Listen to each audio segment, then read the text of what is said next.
नमस्कार नमस्कार।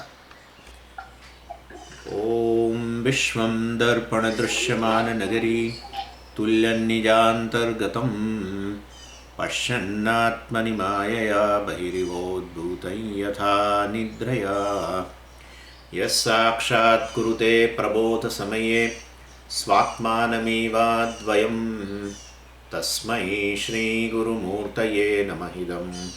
श्रीदक्षिणामूर्तये बीजस्यान्तरिवाङ्कुरो जगदिदं प्राङ्निर्विकल्पं पुनः मायाकल्पितदेशकालकलना वैचित्र्यचित्रीकृतं मायावीव विजृम्भयत्यपि महायोगी वयस्वेच्छया तस्मै श्रीगुरुमूर्तये नमः। श्रीदक्षिणामूर्तये तस्मै श्रीगुरुमूर्तये नमः। श्रीदक्षिणामूर्तये। ॐ सहना भवतु सहनौ भुनक्तु सह वीर्यं करवावहै तेजस्विनावधीतमस्तु मा विद्विषावहै। ॐ शान्तिः शान्तिः शान्तिः। सदाशिवसमारम्भां शङ्कराचार्यमध्यमाम् अस्मदाचार्यपर्यन्तां वन्दे गुरुपरम्पराम्। ॐ पार्थाय प्रतिबोधितां भगवता नारायणेन स्वयं व्यासेन ग्रथितां पुराणमुनिना मध्ये महाभारतम् अद्वैतामृतवर्षिणीं भगवतीम् अष्टादशाध्यायिनीम् अम्ब त्वामनुसन्दधामि भगवद्गीते भवद्वेषिणीम्। यं ब्रह्मा वरुणेन्द्ररुद्रमरुतः स्तुन्वन्ति दिव्यैस्तवैः वेदैः साङ्गपदक्रमोपनिषदैः गायन्ति यं सामगाः ध्यानावस्थिततद्गतेन मनसा पश्यन्ति यं योगिनः यस्यान्तं न विदुःसुरासुरगणाः देवाय तस्मै नमः। देवाय तस्मै नमः। वर्स 46। यावानर्थ उदपानि सर्वतः सम्प्लुतोदके तावान् सर्वेषु वेदेषु ब्राह्मणस्य विजानतः।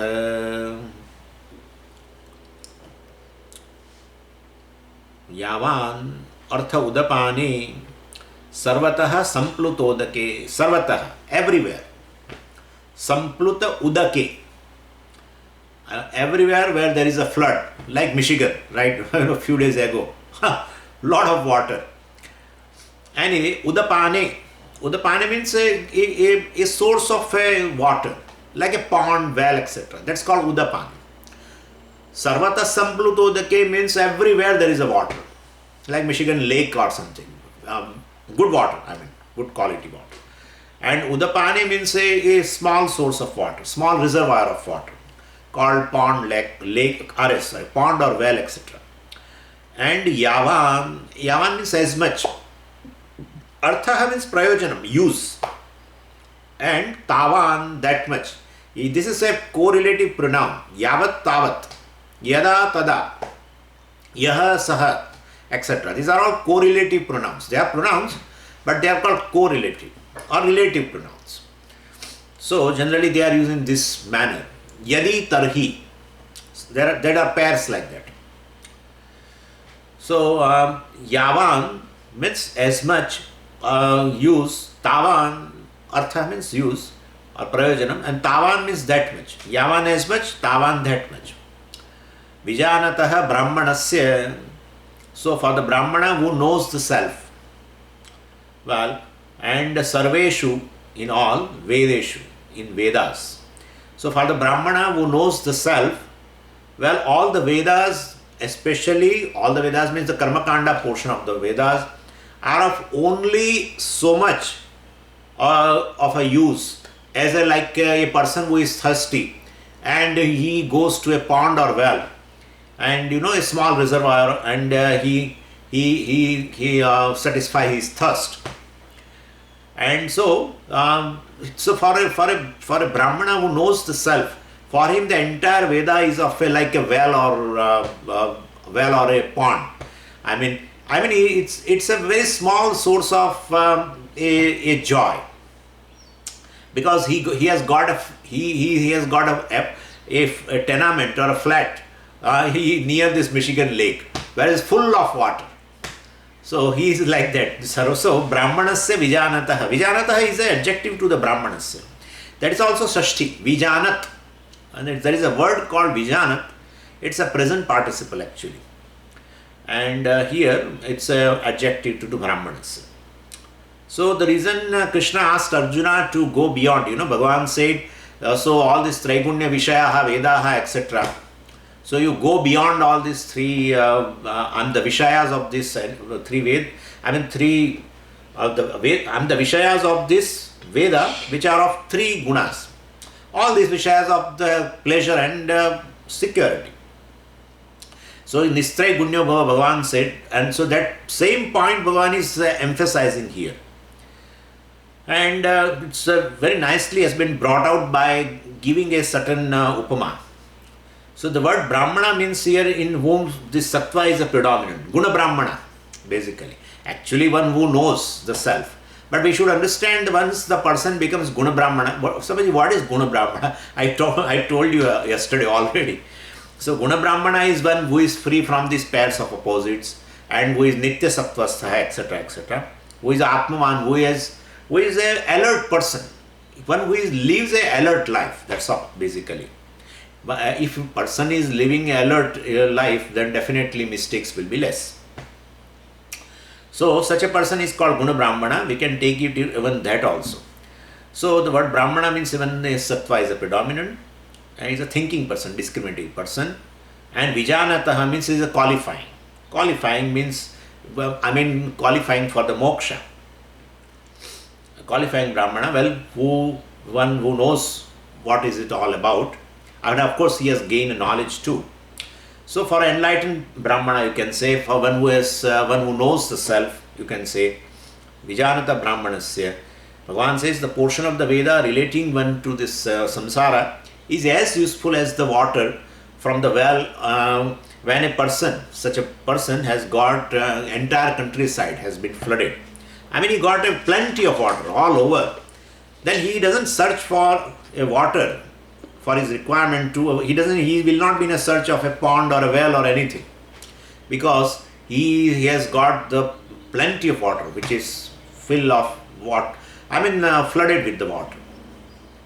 So when the wells and ponds themselves are underwater in such a situation, when there is everywhere flood in the countryside, you need not look for basically water. So he knows the self like this big lake, like big Michigan lake, and he has a place like that nearby, and so he will not have any requirement. He will never go for a search of a source of water, never. So that is how it has been. Bhagavan is telling by comparing like this. So various means and ends talked about in the Veda, they are all limited, and any result you derive from the karma basically enjoined also is going to be limited. Whereas the wise person is one who knows that he is limitless Brahman, Param Brahman. So when a person is limitless Ananda, definitely, and person is basically he is timeless. Once you know you are timeless, there is no question of insecurity, no question. So one has to know one is timeless, one is full, one is limitless, and then you will not look for a necessity for Ananda or a security, and you will not look for the objects, and then you will not look for the means also.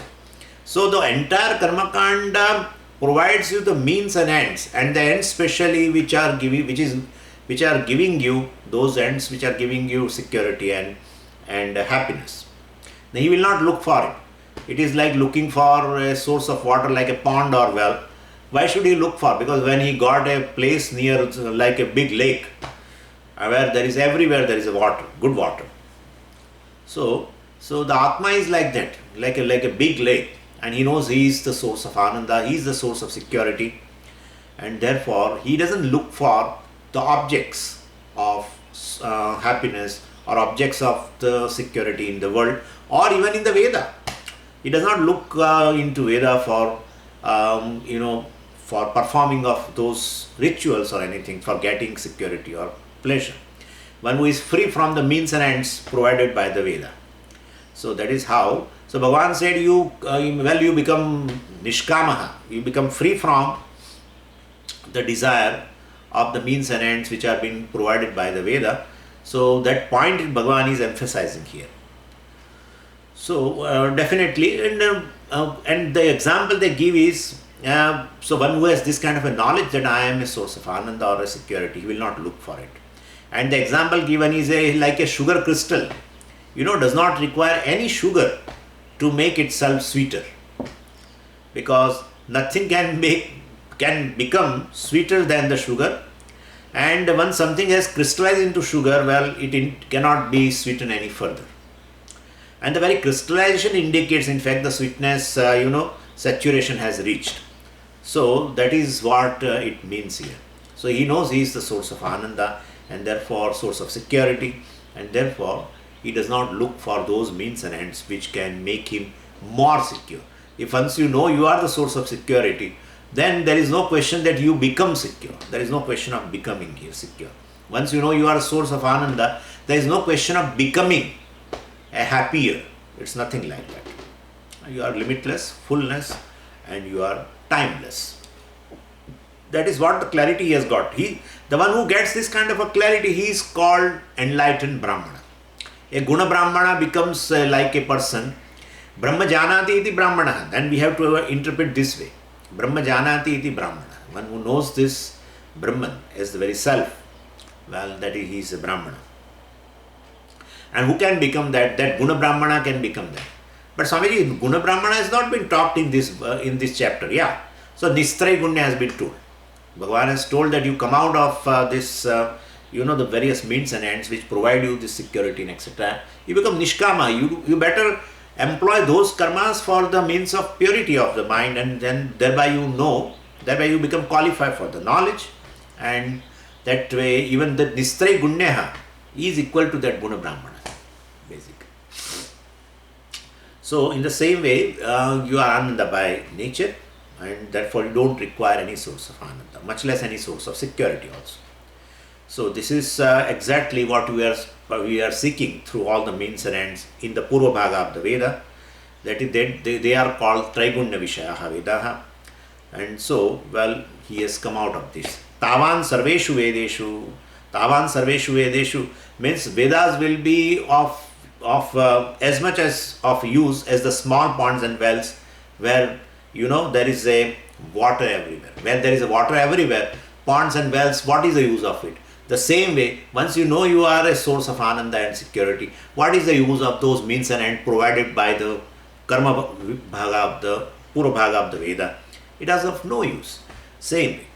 So when in fact they say like that, when there is everywhere flood, when definitely those ponds and wells are also under that, and therefore you don't require. In fact, that is what actually, when these wise people also, sometimes you feel that while eating, while listening to music, etc., you feel that they are as though they are looking for the Ananda and they are getting the Ananda from those sources.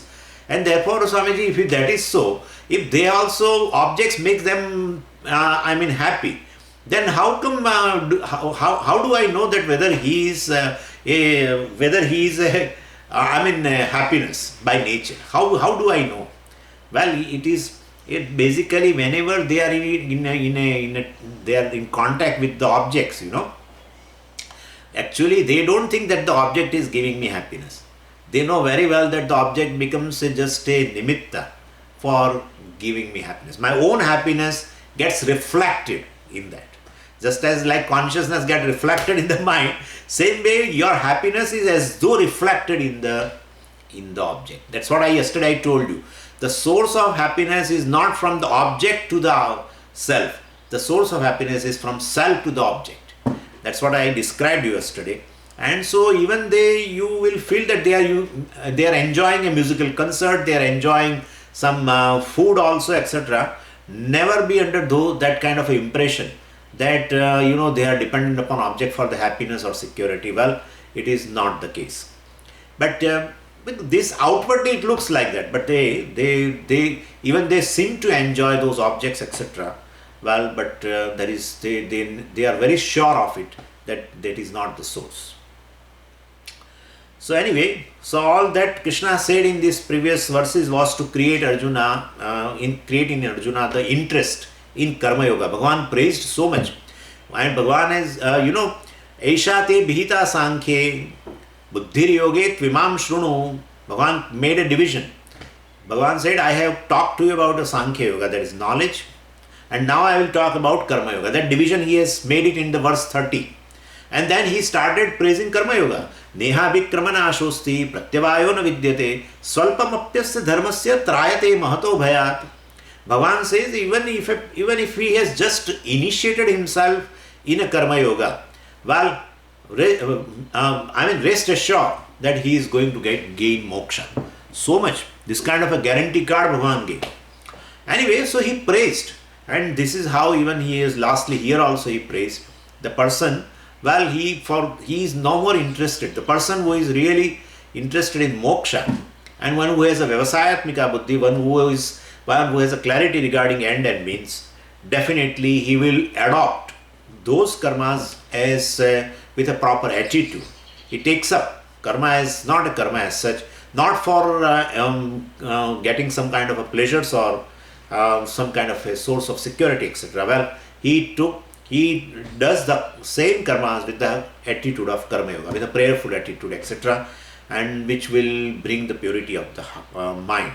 And so definitely, so Bhagavan praised this Karma Yoga, but till now Bhagavan has not told what is Karma Yoga. And therefore, now that's a portion which we will be beginning. And so Bhagavan praised all these things. Karma Yoga he praised, and also said there was no possibility of losing anything or incurring any wrong result by its practicing, because Karma Yoga is not merely karma, it's an attitude, and that attitude is such which itself is a result. The attitude is a result.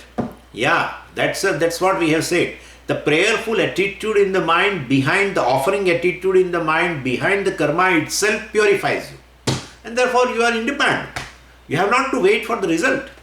And so if karma has to give you karma phala, well, there are so many factors, we will be discussing that, then definitely one is totally dependent. But here the very attitude behind the karma that is called the Karma Yoga. And in that case, you have such an attitude by which you are gaining the result of a Karma Yoga, that is purification of the mind. And so, basically it is one thing alone. The goal is one through Karma Yoga, and that goal is how you reduce your Ragadvesha. That's all. How you can come out from the hold of the Ragadvesha. That's all it means. Then the Karma Yoga's job is over. So, pratyavayo na vidyate. Yeah, Bhagavan said that's a very beautiful thing. So there is no pratyavaya, there is no papa, and I have talked to you about that by doing this kind of karma, because there are certain karmas which I am going to introduce in Karma Yoga. So certain kind of karmas, they are nishiddha karmas, and that you cannot avoid. It will generate papa. I will tell you there are 5-6 types of karmas. Of course, there is a verse also. But there are certain karmas by which even a person who claims himself to be not doing any kind of violence.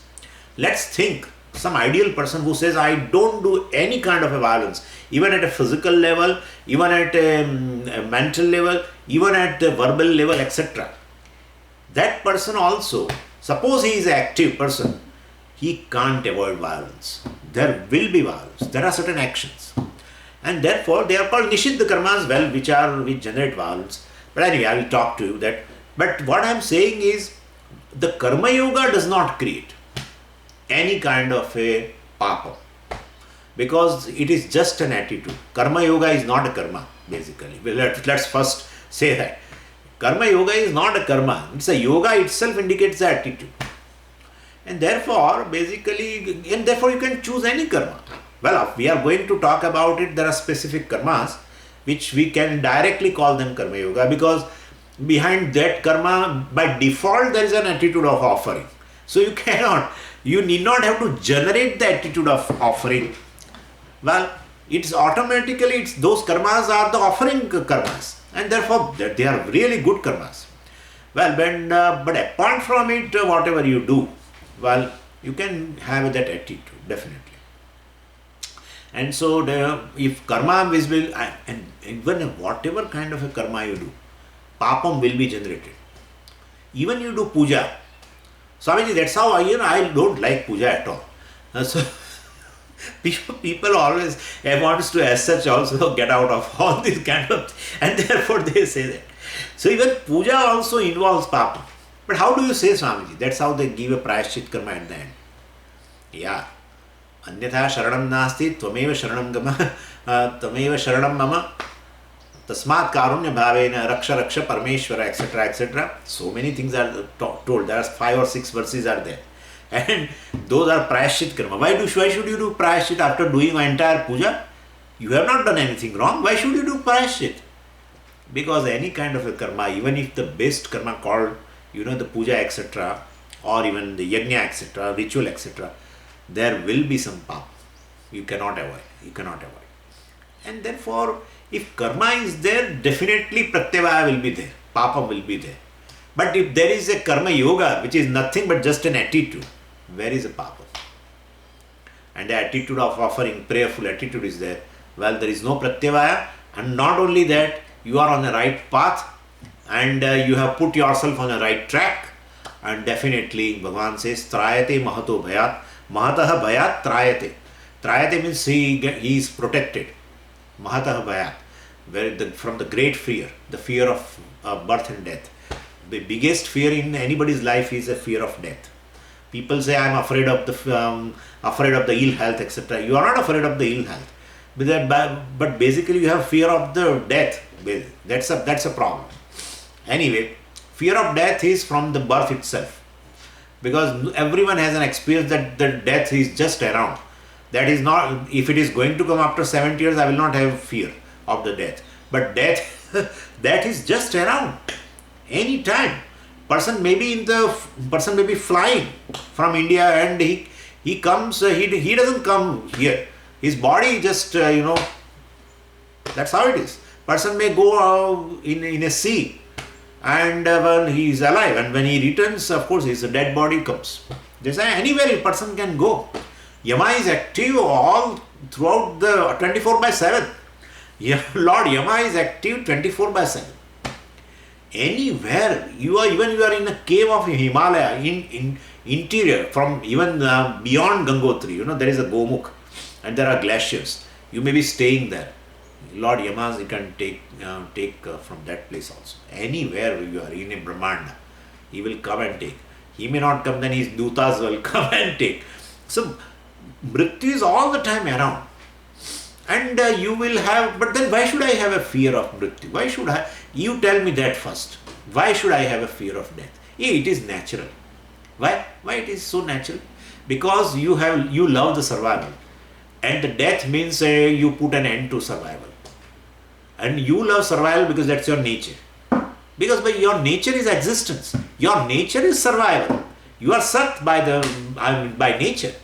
And therefore you will love Sat, or you will love the survival, you will love existence. And death means non-existence. And therefore you will not like it. You will not like it. Anyway, but if my nature is existence, then I will not have a fear of death. Why should I have a fear of death? Existence means no death. Yeah, that's correct. But then basically your eye sense, instead of putting in a real eye, you have put it in a non-eye. So non-eye is taken as an eye. That's a problem. And therefore what is non-eye is subject to death. That cannot be avoided also. Even with all kinds of exercises and whatever you do. In fact, you may keep a very, very balanced life. Every 3 months reports, and this and that, and cholesterol level this much, and iron this much, and hemoglobin this much, and whatever is there.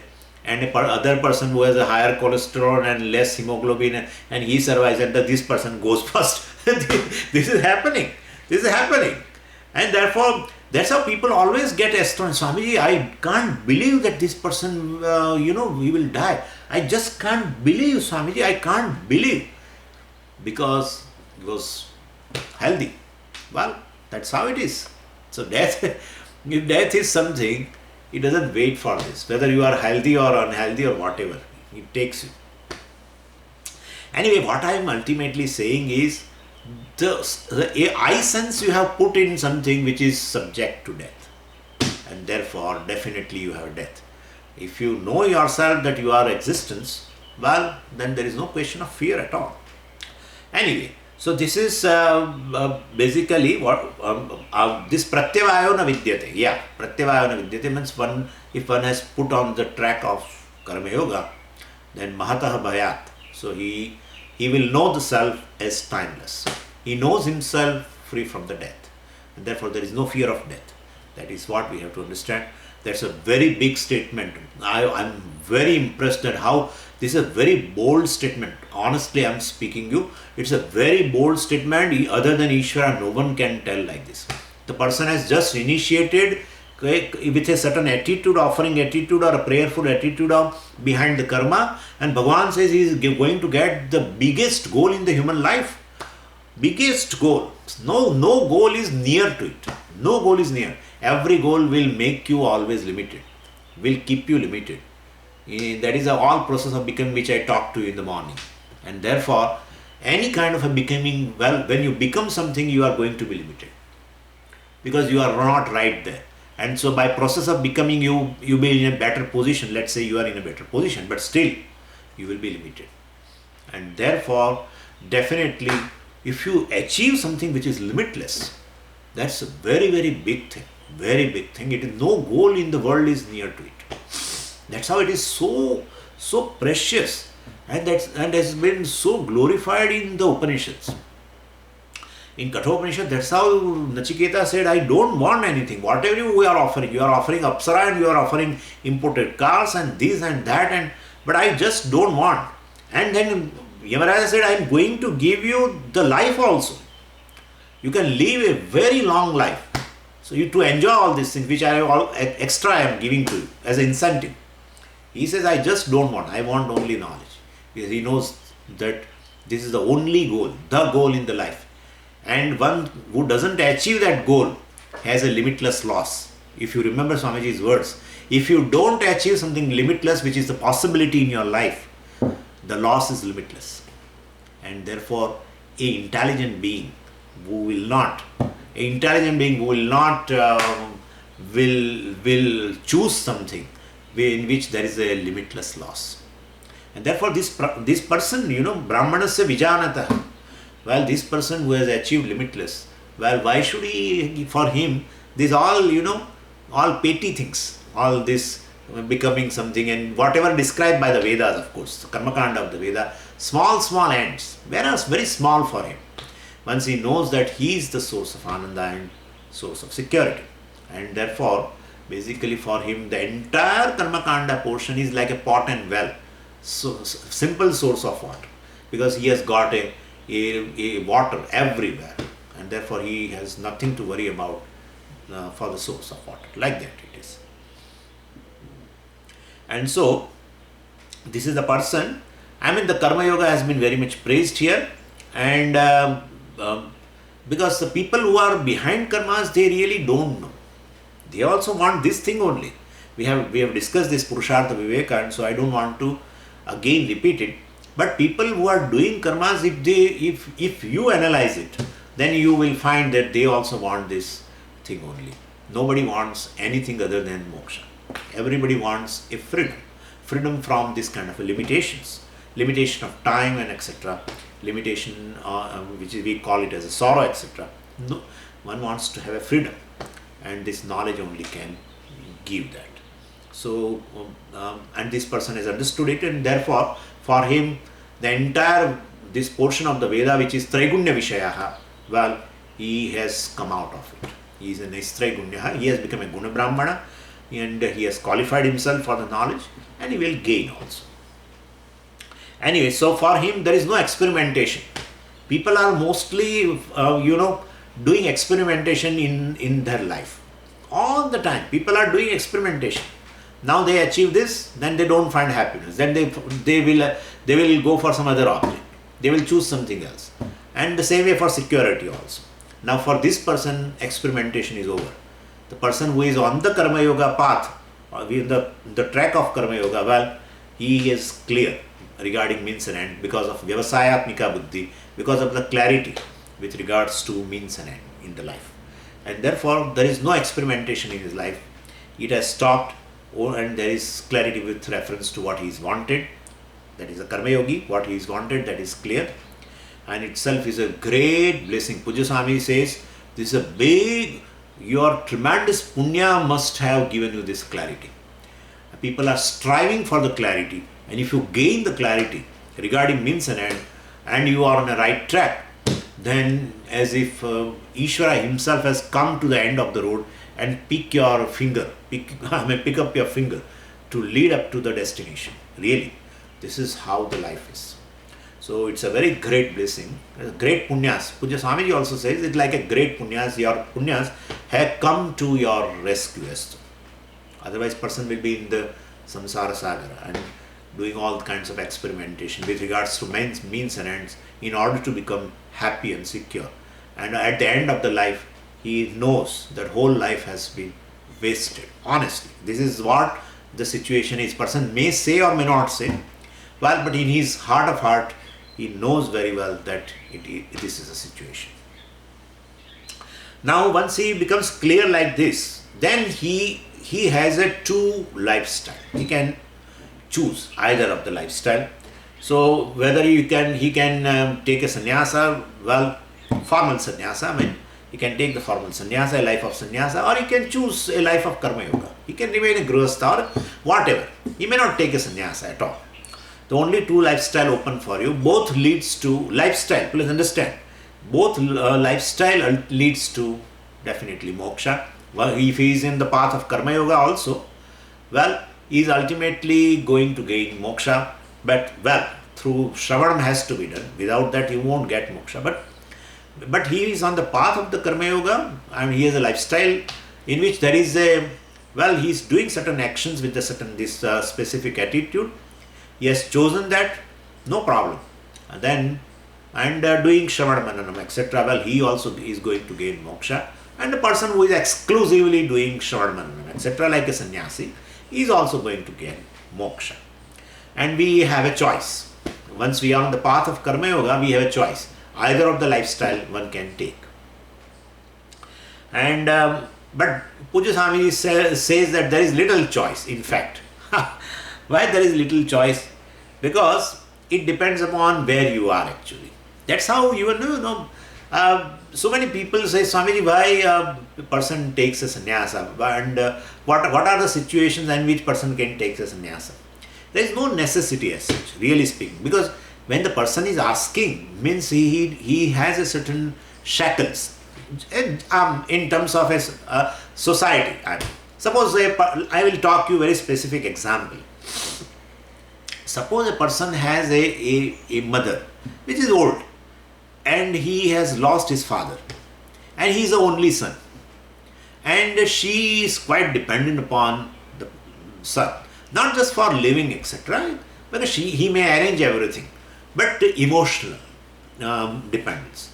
Definitely, you can't expect the other person should be emotionally mature. You should be emotionally mature enough to accept all the people, whatever their emotions are. Therefore, if she is very emotionally dependent upon you, and that's how she doesn't want you to take a life of sannyasa, etc., because she knows, being an Indian, she knows very well what sannyasa means. I mean, basically, formally, you are cutting off all the relationship with all the people, and because basically you are doing a pindadanam of yourself also. So, as though you have offered your body. Generally, pindadanam is done after you leave the body. But here, while living itself, and at the day of sannyasa, they tell you that you do your shraddha. basically. So one has to do one's own Shraddha that day. And therefore, then what it means? So you are basically, you have given up your body as though. And as though you are acquiring a new body, new name, everything. And so therefore the relationship with the mother also as though it is cut off, honestly speaking. And that, no one can accept. No mother can accept. And therefore it may happen so that she may resist. Like even in the Shankaracharya's case itself, it happened. When he was to take a sannyasa, his mother has really said no, etc. And then, there was a story of a crocodile and, it caught the leg of Shankaracharya, etc. Anyway, what I am saying is, and therefore in such a situation, you are there. You cannot take a life of sannyasa. So there is less choice. Puja Swami says there is no choice. In fact, we say there are two choices for a lifestyle. But the person where he is, looking upon his position, he has no choice but to live a life of karma yoga only. But he knows that ultimately he is going to get moksha. What sannyasi is going to gain moksha? Suppose his friend is taking a sannyasa and he cannot take. Suppose. Think that way. But he knows. He will not be feeling jealous. Oh, I also want to study and I also want to give up, and he won't feel. Because he knows even living a life of karma yoga definitely is going to gain moksha. Because basically moksha is through the knowledge. And knowledge everyone has to acquire. Maybe sannyasi or maybe karma yogi, but he's in such a position where he cannot give it up karmas, etc. Cannot give up the duties, etc. towards mother, etc. And therefore he may remain in that life. There are several people in our circle only. In our circle, in the family of Puja Swamiji.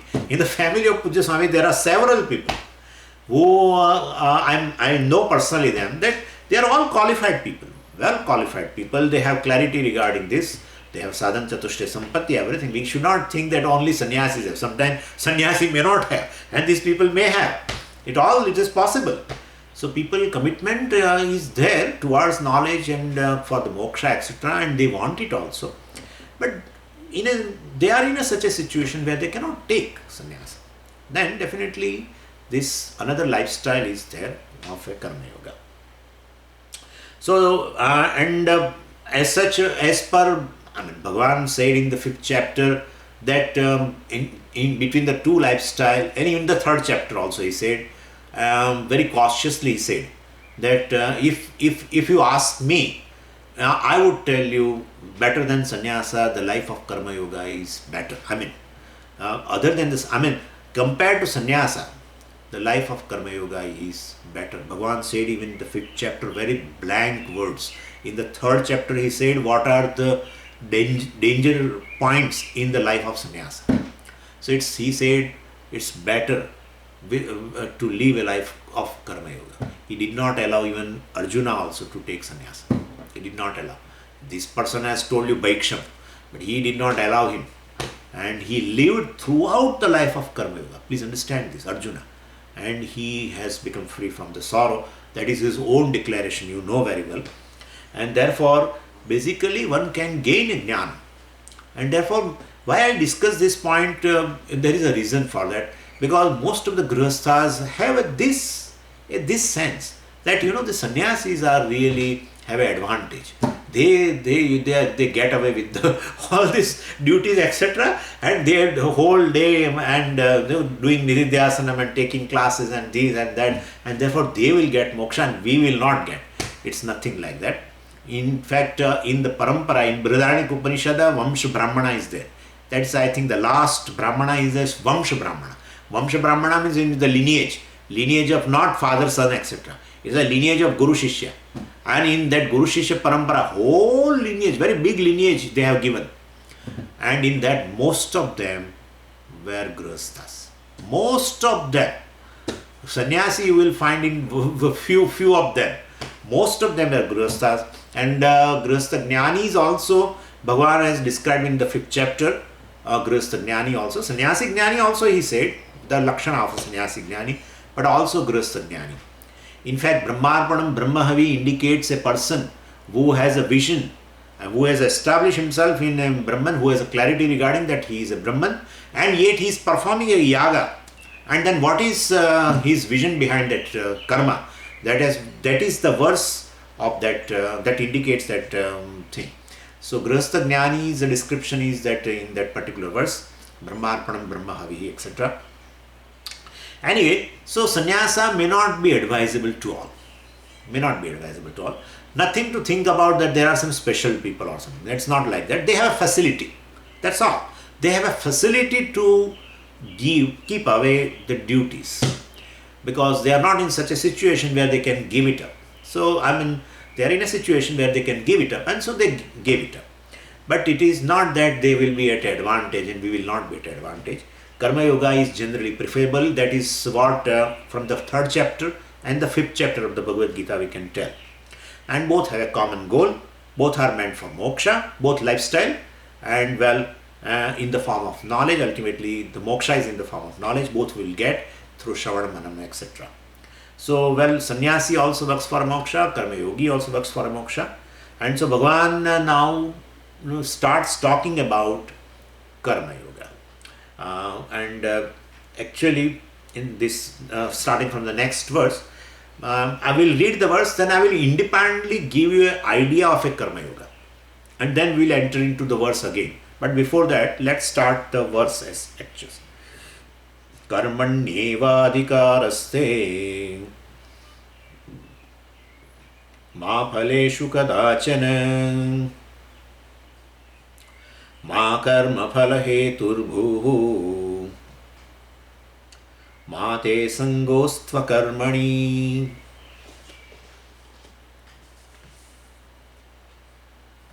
See, in the 2nd chapter, Bhagavan has defined Karma Yoga with 2 definitions. The 3rd definition also is there, but that is, I think, in the 6th chapter. So, we'll right now concentrate on the 2 definitions of Karma Yoga. The first definition is Yogaha Karmasu Kaushalam. You know that. Yogaha Karmasu Kaushalam. That's a one definition. And the second definition is Samatvam Yoga Uchyate. So yoga, we have made it very clear before also. The word yoga here is a karma yoga. And for that jnanam, etc., Bhagavan has used word sankhya, etc. So that's in our mind it is clear now.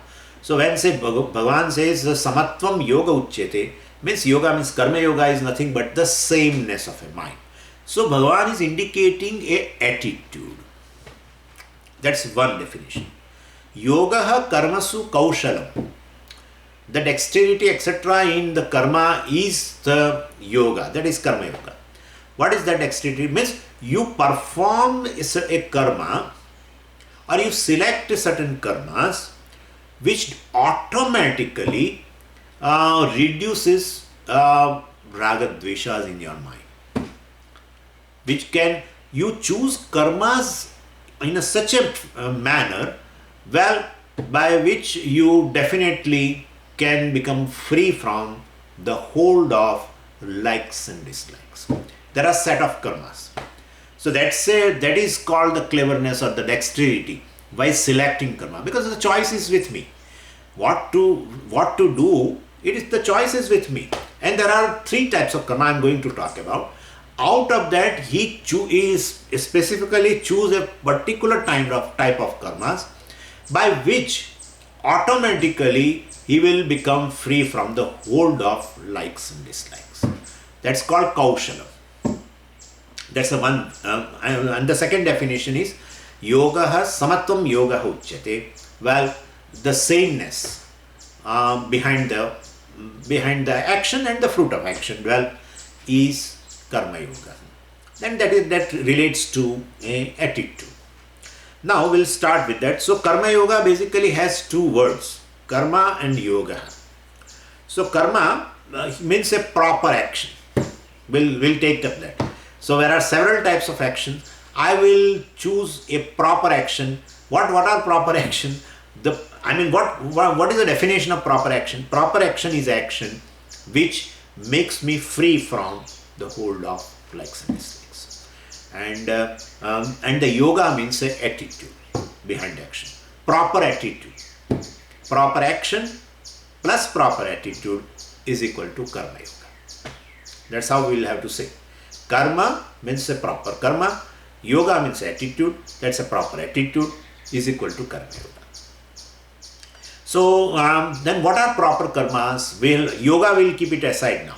First we'll discuss this karma.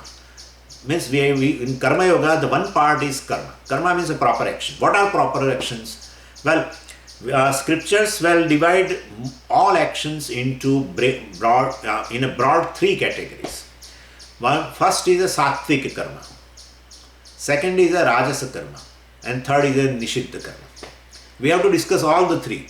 So, because I have a choice during waking state, and I have to choose sattvic karma, that is kaushalam, that is the cleverness, and I have to avoid basically, or I have to minimize rajas karmas, and I have to avoid tamas karma. That is how we have to understand. Now, sattvic karmas, well, it refers to a certain action which are prescribed by the scriptures as a compulsory action. We have discussed this in fact, but I am just reminding you. Sattvic karma refers to certain action which are prescribed in the scriptures as compulsory for every mumukshu or a seeker of a moksha. Well, because the karma yogi also is a seeker of a moksha, and so he has to choose deliberately these actions. And this since these actions are compulsory, there is no question whether I like them or not. That's a crux. If I have to perform compulsorily, definitely I will have to go against my likes and dislikes structure.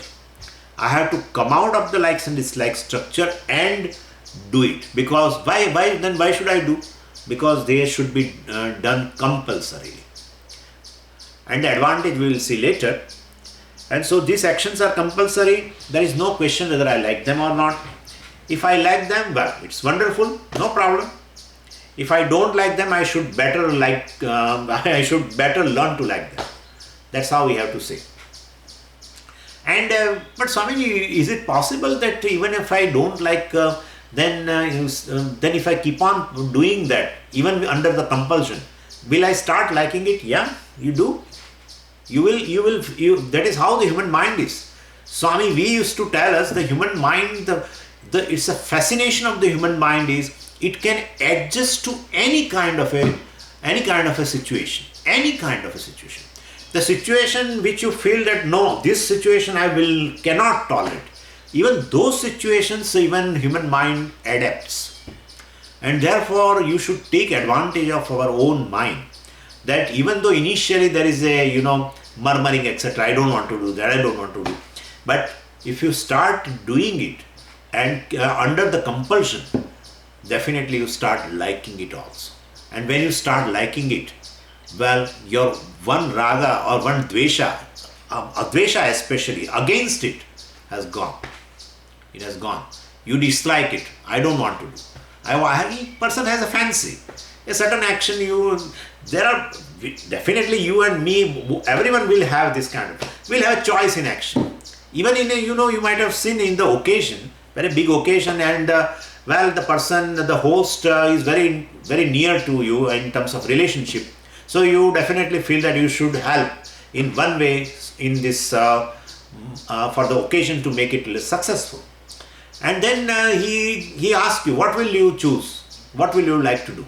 Then you will tell, I will do this activity, these things. You won't say that, whatever you say I will do. You won't say. That shows we have a certain dislike towards certain action and likes towards certain action. We should not do that. But then definitely, then what should I do? That's what I say. So take a command from Shastra. What Shastra says, these are the actions you have to compulsorily do. Why? Don't ask why. Because it is ultimately in our advantage. Shruti is basically my mother, and therefore it is mother tells you to do something. Then when we were small, they used to give us, I don't know whether I told you or not, that in Ayurveda there is even a bitter substance, and it looks like even a tar, tar, they spread on the road. It looks like that, exactly like that, and even little, that kind of semi-solid kind of a thing. And so bitter. So bitter, my God. Even if you have to, even if you put it here in the throat and drink water, still you feel that whole bitterness has gone up to the stomach. So bitter. And so we used to get angry towards mother. We can't say anything, but she used to tell us, and we found an advantage that in a childhood we never got a fever. Never. In all this season in India, people get fever by even simple reasons. But this particular thing available in Ayurveda, in Gujarati we call it elio, etc. I don't know what is the English term, but it has advantage. So Shruti says you should do this. That's all. Tell me, who are you? Show me your identity. Well, I am Brahmana. I am Grihastha. Okay. These are the set of karmas for you. Do it. And just do it without, that is what Shastra means. Shasanat Shastram. So I definitely accept, the supremacy of the Shastra, because it is ultimately in my advantage. Anyway, so these are we are discussing now Sattvic karmas, which are compulsorily we have to do. And these Sattvic karmas which we compulsorily do, even against our likes and dislikes, that is against our kama, therefore these karmas are called Nishkama karma. Compulsorily we have to do. Shruti never talks about the fruits. Shruti never talks about the fruits. Generally, these are the karmas which will save you from something. They will not give you positively something. And therefore, Shruti does not talk about it. So, there is a rule in Mimamsa that, when the result has not been told to you of a karma, definitely you should take it as a swarga. But this is not here. Definitely not. These are the set of karmas which will not give you positively anything, but which can save you from something. And well, we have seen also that's called pratyavaya. Pratyavaya is a set of karmas which pratyavaya is a papam which is generated by omitting something which you are supposed to do. And well, karma yoga, we have seen that Bhagavan says neha bikramana sosti pratyavayo na vidyate. When you start karma yoga, means this kind of a sattvic karmas, there is no pratyavaya. No pratyavaya. Generally pratyavaya is arising two ways. The papa can arise. You commit something positively which you are not supposed to do, and you do it. That gives rise to papa. Or certain karmas which you are supposed to do and you don't do. That also generates papa. That is pratyavaya. That's what we have discussed also before. And so these are the nishkama karmas. But so many likes and dislikes and kama, why they are synonyms? They are synonyms. But kama means a desire. The desire is always based on likes and dislikes. How can you say likes and dislikes are just desires? They are desires. Likes and dislikes are desires. Okay, if you want to analyze. Like means what? Raga means what? I want to have such and such thing. Right? That is raga. Or I want to protect something which I have. Basically it is want, desire. That is raga. What is dvesha? Dislike. I want to avoid something. Okay, again want.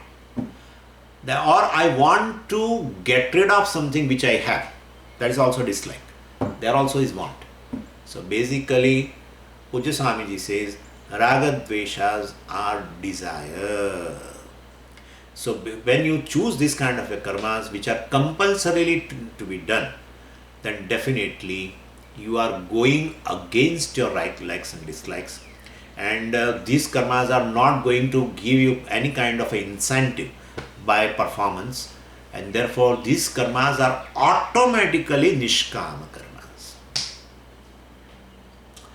So, and the scriptures describe this kind of a karmas, compulsory karmas, well, because they contribute in our inner growth, spiritual growth of a person. And and so as they are nishkam karmas, there will not be any material benefit. Definitely not. Definitely not. Swamiji, I was helping such and such person so much without any asking for any kind of incentive. But look, my son has got a very good job. This is not Nishkam Karma. Nishkam Karma will not give you any material benefit. I'm going to give you a comparison. Other two sets of karmas are there, well, material benefit is there, especially in Rajas karmas. Their spiritual growth is less. Here, spiritual growth is the thing. Material benefit will not be there. And basically, then what will I get? If you do this type of activity, which is a part of karma yoga now, well, then you are definitely going to gain moksha. Trayate mahato maya. Bhagavan says, well, he starts doing that. What I have ordered as such in Veda, that these are the set of karmas one has to do compulsorily, and if he does it, if he obeys me, that's all. Anyone likes when you obey him or her. That's all it means. Bhagavan has told very clearly that Shruti Smriti Mamaiva Agnya Yastu Ullangya Vartate Mama Dveshi. Bhagavan has told very clearly, I have a Ragadvesha, and my Dvesha is, my dislike is towards a person who does not follow my command given in the Shastra. And therefore, very clear. So, and no one likes, no parent will like when a son or daughter does not obey. That's a situation. And so basically, and we can't afford that he becomes unhappy. Ishvara becomes unhappy. Well, our parents, local parents, we here nobody bothers. I have seen in America, well, they don't bother. These children, when they become of a certain age, they don't bother. They don't even ask that they will be away in the night. They come next day. Anyway, that's a different story. But what I'm saying is, ultimately, Bhagavan doesn't like, and well, we have to please him. Ultimately, that's our destination. Ishvara is our destination, and therefore we can't afford. And so definitely, like a person who is very obedient, yours obediently. So, as an obedient guy, so their parents also like a obedient son, obedient. This obedient word is a British word, I think. It's not a good word, but let's accept right now that obedient. Anyway, he likes that, no problem. He likes a obedient girl, an obedient daughter, obedient son. So we'll have to take it that way. But anyway, so no material benefit. Don't expect anything. And Bhagavan did not talk also in Shastra for such kind of karmas. We generally call them as a Swadharma Anushthana. That's what it means. But definitely you will become free. Ultimately you will gain something which is limitless, which is not a karma phala. Please understand. Moksha is something which is not a karma phala. But you will have to sacrifice artha, kama and dharma. By choosing this kind of a karma, by sattvic karmas, you will have to sacrifice artha, kama and dharma. Who can give it up? Who can give it up artha, kama and dharma? Please tell me. I have already told you. But don't ask. You whatever you want to tell, you tell. Don't ask anything to us, otherwise will not come from tomorrow. No. Please come. I have told you Purushartha Viveka. Remember this. Well, when you discover that I really am not in a search of an object of a security, basically I want a freedom from insecurity, and therefore in order to have a freedom from insecurity, I hold on to this kind of crutches called objects of security, and therefore because I can't stand on my leg, I'm feeling insecure. So I immediately take a support of something which is called crutch. And well, it's a crutch. And one should understand our life which has gone by. Our own experience is there. We all have a good exposure of the world. And we should understand very clearly that till today, all so-called objects of security I have acquired also, but I have remained as insecure as before. And really again, at this moment also, I am in again some object of security I am in search of. If something provides me security, nothing provides a security. In fact, object needs a security.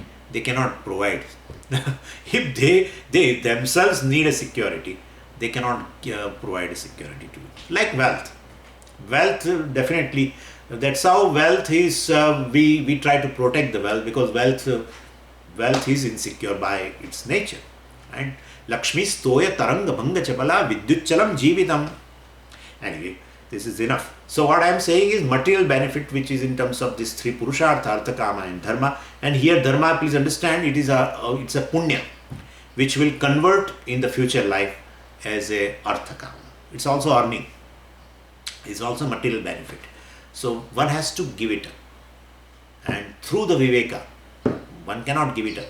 By viveka, they get dropped. And basically, one has chosen a moksha as a goal. And for that person, karma has become now karma. He is instead of the karma, he is interested in karma yoga. And so he chose this kind of karmas, which are sattvika karmas. And well, but tell us what, now you will tell, depending upon the person, he has a set of duties. But do we have a set of karmas which are we call it as sattvic karmas? Yeah, I have given you already. Panch Mahayagnas I have given you. They are automatically have a offering attitude. And these Panch Mahayagnas, by doing every day even, you don't expect any material benefit. Please, don't expect any material benefit. But they do something which will helpful in your spiritual progress. And that is they nullify the pratyavaya or the papam. Well, they nullify it. So definitely these kind of actions are really good. And well, of course, then other things are also there. Rajas karma and Nishiddha karma also we will have to talk. That I will talk tomorrow. Om Purnamadah Purnamidam Purnat Purnamudachyate Purnasya Purnamadaya Purnameva Vashishyate. Om Shanti Shanti Shanti. Harihi Om Shri Gurubhyo Namaha. Harihi Om.